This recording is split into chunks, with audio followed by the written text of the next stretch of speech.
रुको, रुको, जो कर रहे हो वो सब छोड़ दो। ये कहानी तो तुम्हारे होश उड़ा बहुत समय देगी। पहले की बात है। एक घने जंगल में एक शेर रहता था।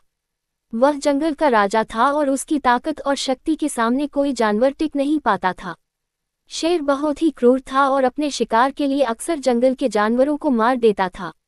सभी जानवर उससे डरते थे और उसकी आज्ञा का पालन करते थे। एक दिन शेर ने देखा कि जंगल में शिकार कम होता जा रहा है। उसे भूख लगी थी, लेकिन वह समझ नहीं पा रहा था कि क्या किया जाए। उसकी गुफा के पास उसके 3 साथी रहते थे, एक गीदड़, एक कौवा और एक तेंदुआ।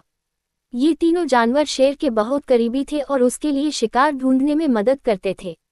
भाग 2। ऊंट का आगमन। एक दिन जंगल के किनारे एक ऊंट अपने रास्ते से भटक कर आ गया। ऊंट रेगिस्तान का जानवर था और वह जंगल में कभी नहीं आया था। शेर के साथियों ने ऊंट को देखा और शेर को बताया कि जंगल में एक नया जानवर आया है जो बड़ा और स्वस्थ दिखता है। शेर ने ऊंट को देखने की इच्छा जताई और अपने साथियों को उसे पकड़कर लाने का आदेश दिया। ऊंट को शेर के सामने लाया गया। ऊंट ने बहुत ही विनम्रता से शेर से कहा, मैं एक साधारण ऊंट हूं और रेगिस्तान का निवासी हूं। मैं रास्ता भटककर यहाँ आ गया हूं। कृपया मुझे माफ कर दीजिए, मैं जल्द ही यहाँ से चला जाऊंगा। शेर ने ऊंट की बात सुनी और सोचा कि ये तो अच्छा मौका है। उसने ऊंट से कहा, डरो मत, मैं तुम्हें कुछ नहीं करूंगा। तुम मेरे जंगल में रह सकते हो और मैं तुम्हारी रक्षा करूंगा। तुम मेरे मित्र हो। भाग 3। शेर की चालाकी। ऊंट खुश हो गया कि शेर ने उसे मारा नहीं, बल्कि उसे अपने साथ रहने की अनुमति दी। लेकिन शेर के दिमाग में कुछ और ही चल रहा था। वह ऊंट को अपने शिकार के रूप में देख रहा था, परंतु उसने ऊंट को तुरंत नहीं मारा, क्योंकि वह उसे एक बड़े अवसर के लिए बचाकर रखना चाहता था। इसी बीच शेर एक दिन शिकार के लिए गया और लड़ते हुए घायल हो गया। वह गहरे घावों के कारण चल नहीं पा रहा था और शिकार भी नहीं कर पा रहा था।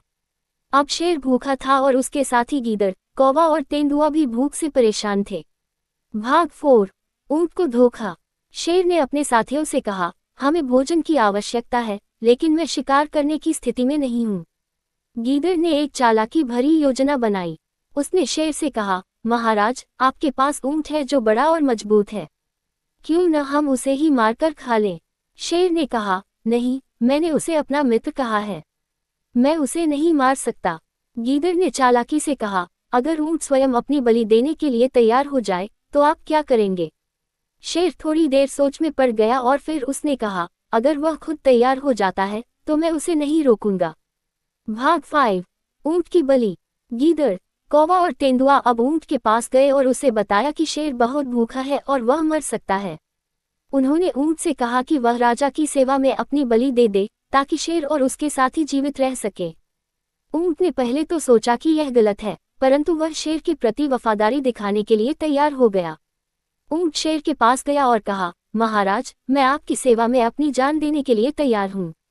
आप मुझे मार सकते हैं और अपना भोजन बना सकते हैं।